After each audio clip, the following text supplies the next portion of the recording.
Roughly a year and 1,000 subscribers ago, I published the most popular video on this channel to date, Indo-European ancestry in modern groups.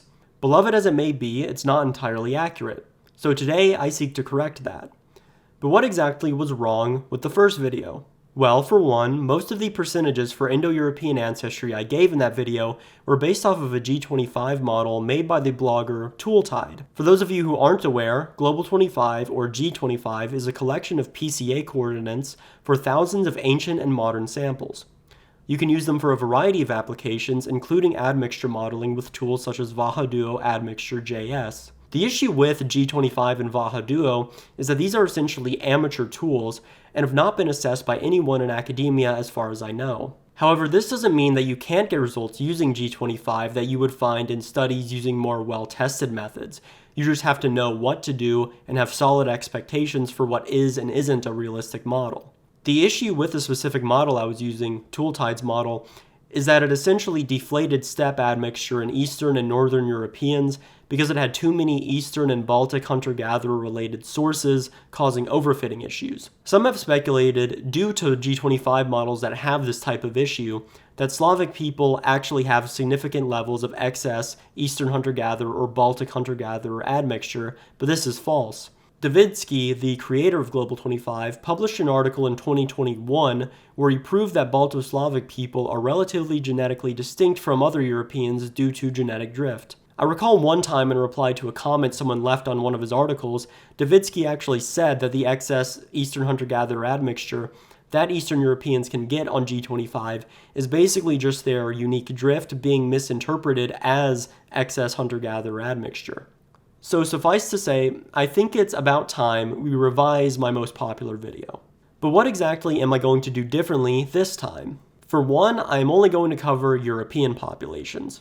For the sake of this video, I include everything north of the coast of Northern Africa and everything west of Chelyabinsk, Russia to be Europe. I made a few decisions and omitted stuff such as the Northern Caucasus and Canary Islands, just because I thought that that would be sort of outside of the scope of this video. For the G25 models, I fixed what I previously mentioned and didn't have any unnecessary hunter-gatherer populations in the sources. Now, the thing that I am most excited about is that instead of doing this video entirely with G25, I actually used QP admixture for many of these European populations as well. Now, QP admixture is actually a professional program that's very well tested and has been used in many genomic studies over the years. When trying to estimate older admixture such as steppe, for instance, I found that QP admixture is more accurate and consistent than G25 most of the time, which is why I wanted to use it in the first place. So without further ado, let's get into the results. Instead of going over everything one by one, I thought I'd just make one big chart to showcase my results. I only listed the late Proto-Indo-European or Yamnaya-like admixture because it would be too cumbersome to list all of the components here, and my main goal was to isolate this type of ancestry anyways. So I listed the populations and their sample size, and I have the admixture proportion for the Yamnaya-like admixture.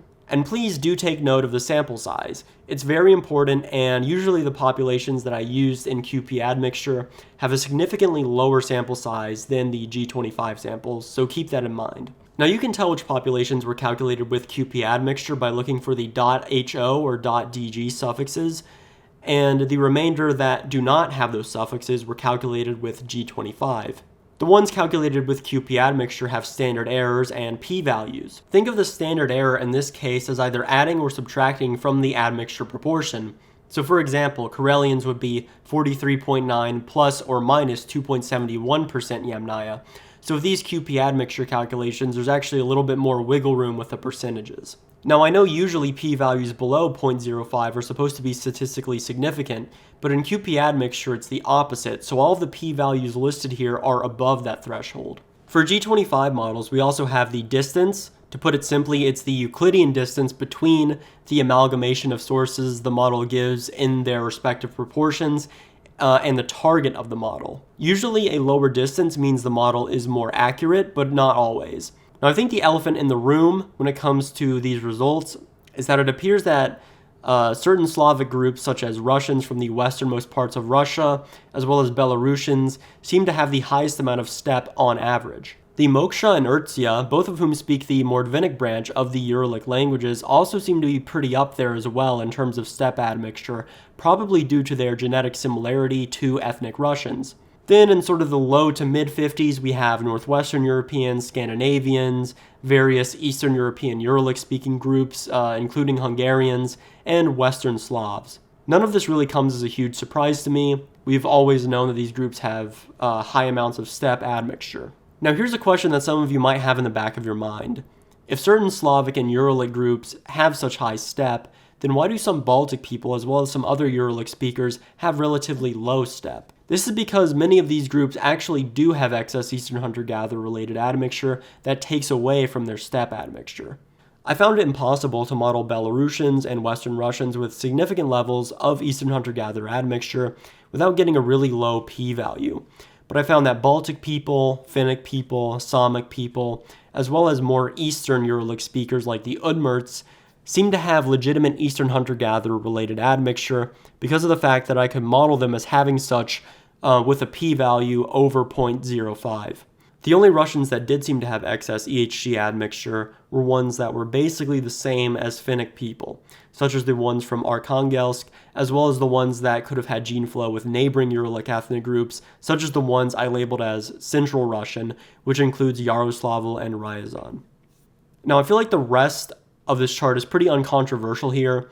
We have a predictable and steady drop-off in steppe admixture in Iberia, where it seems to hover around 25 to 30%, and we see similar drop-offs in Italy and the Balkans and Greece. The lowest amount of steppe admixture is, of course, in Sardinians, who actually derive the vast majority of their ancestry from early European farmers, which is a quite well-known fact at this point. Now, if you were to ask me which of these estimates in the entire graph that I have the least confidence in, I would definitely say that it is the Eastern European Uralic speakers, such as the Mari, Udmurts, and Bezirmen. These groups seem to have a lot of unique genetic drift that makes them more difficult to model. For instance, the Mari seems to have the largest distance out of all of the ones calculated with G25 by far, and I've never seen any model with them that gives them lower than that. And also, the standard errors for the Udmurts and Bezirmen seem to be fairly high as well, and it took me a long time to get those models to even pass. So those kind of groups, there's just a little bit of uncertainty there.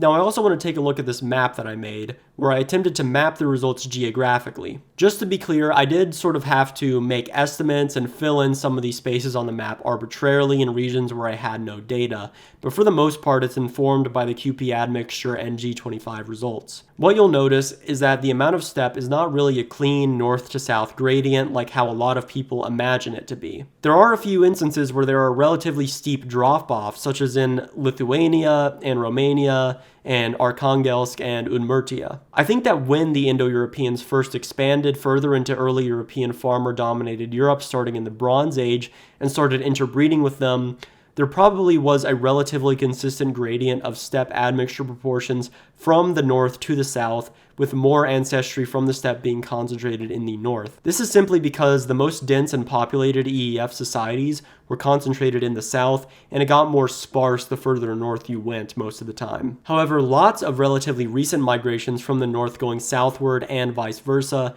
changed the proportion of steppe admixture in certain regions over time. So, for example, the Hungarians are roughly 50% steppe today, but during the Iron Age, the people living in that region were probably closer to 30 to 40%. Hungarians today have higher proportions of steppe because they receive gene flow from people with high steppe admixture, such as Slavs and Longobards.